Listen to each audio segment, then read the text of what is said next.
A Dallas-based company is facing backlash for attempting to give a respectful refresh and modern makeover to Mahjong, the popular, centuries-old Chinese tile game.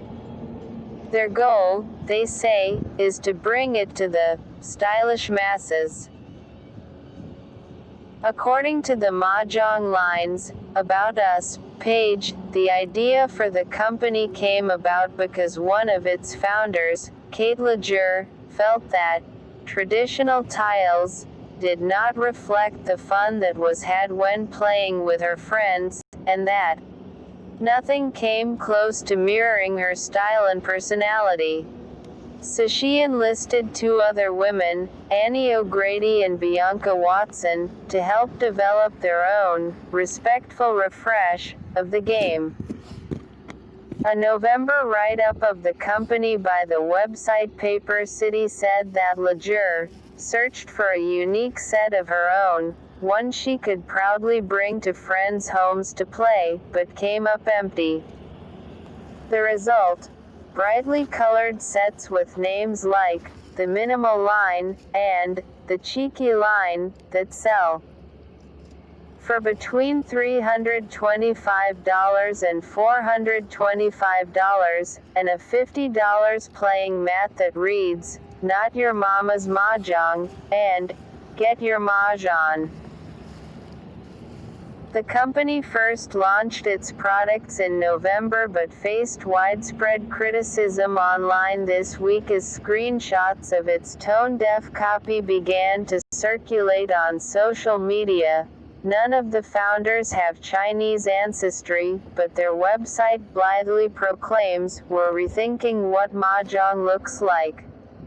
Indeed, the more expensive sets don't have any pieces with Chinese characters on them at all.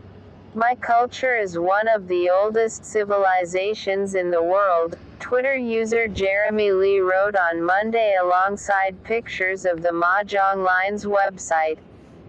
"It is a product of thousands of years of tradition and history.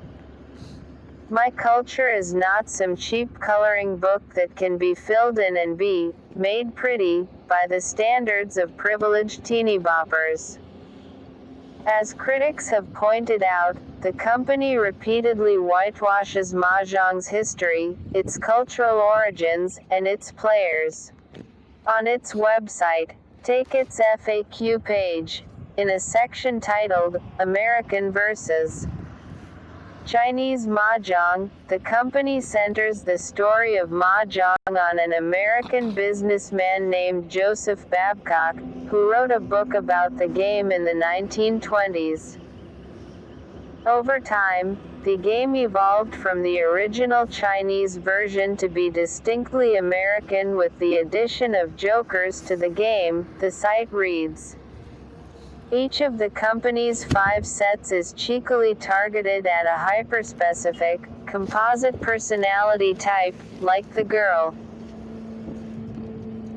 who loves a good Eames chair, the smell of coffee shops, abnormally long walks on crisp days and the pulse of NYC, or someone who is a Francophile at heart. If you're not sure which you are, you can take a quiz. Answer a few questions about things like who you would rather have as a dinner guest, Notorious RBG, Julia Child, or Tina Fey, and who your dream decorator is, Kelly Wearstler, Pearson Ward, or Miles Red, and the Mahjong Line will tell you if you're the cheeky gal who is equally happy in LA or Austin, or the Botanical Gal who loves vintage portrait paintings. There is no reference to China or Chinese culture in any of the questions or customer descriptions. 3 white women with no respect for Chinese culture or the traditional game of Mahjong are out here making $325 trendy Mahjong sets. In 2021, sorry, traditional symbols aren't fun or stylish enough for you. tweeted editor Elise Whitney. The Mahjong Line hasn't yet acknowledged the criticism and didn't respond to the cut's request for comment. The company has, however, disabled comments in their Instagram page and deleted an Instagram picture of their three founders.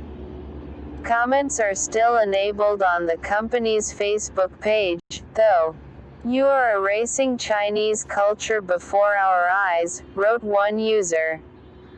"Please honor Chinese culture, don't try to make it better. Like, share and subscribe my channel."